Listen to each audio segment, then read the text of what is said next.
রঘুনাথপুরে কি এবার তৃণমূল কংগ্রেস পুরনো প্রার্থীদের ওপরই ভরসা রাখবে নাকি নতুন মুখ নিয়ে আসবে, সেই চর্চা কিন্তু জোর চলছে।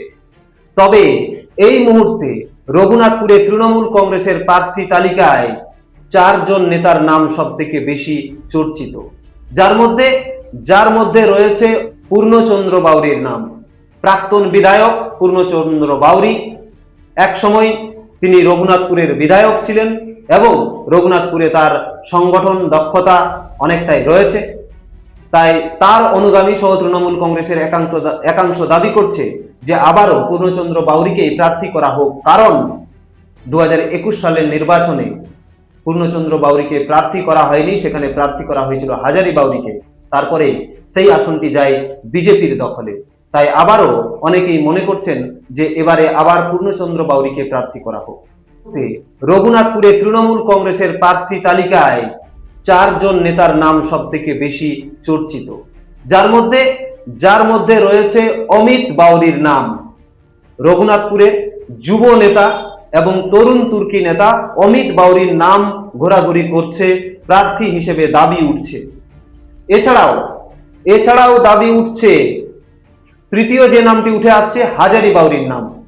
তৃতীয়ত উঠে আসছে হাজারি বাউরির নাম। গত বিধানসভা আসনে, রঘুনাথপুর আসনে তিনি তৃণমূলের হয়ে প্রতিদ্বন্দ্বিতা করেছিলেন, কিন্তু পরাজিত হয়েছিলেন। তাই অনেকে বলছেন যে এবারও তাকে আবার প্রার্থী করা হোক রঘুনাথপুর আসন থেকে। এছাড়াও চতুর্থ যে নামটি উঠে আসছে সরস্বতী বাউরি।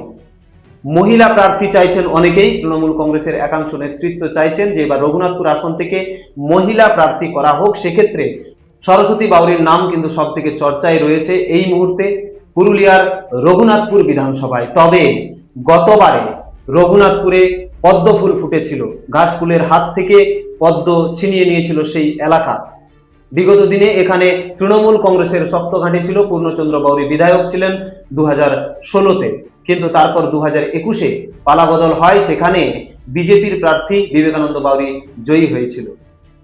এবারে কার উপরে ভরসা রাখবে তৃণমূল কংগ্রেস, সেই বিগত দিনের পুরনো প্রার্থীদের উপর, নাকি নতুন মুখ নিয়ে আসবে সেই আসনটি দখলে আনতে? যদিও তৃণমূল কংগ্রেস এবার মরিয়া চেষ্টা চালাচ্ছে পুরুলিয়া জেলার সমস্ত আসন দখলে আনতে, তবে রঘুনাথপুরে কি হবে সেদিকে তাকিয়ে রয়েছে সমগ্র রঘুনাথপুর বিধানসভার এলাকার মানুষ। আপনারা দেখছেন রূপসী বাংলা মিডিয়া। এখন একটা ছোট্ট বিরতি, ফিরে আসছি বিরতির পর। পুরুলিয়ায় পাত্রপাত্রী যোগাযোগের একমাত্র বিশ্বস্ত প্রতিষ্ঠান বিবাহ পরিচয়। আপনার মনের মতো জীবনসঙ্গী খুঁজতে পাশে রয়েছে বিবাহ পরিচয়। তাই আর দেরি না করে আজই যোগাযোগ করুন বিবাহ পরিচয়। Municipality commercial complex, 2nd floor, Chaibasa road, opposite PWD office, Purulia. Mobile নম্বর 9232440272।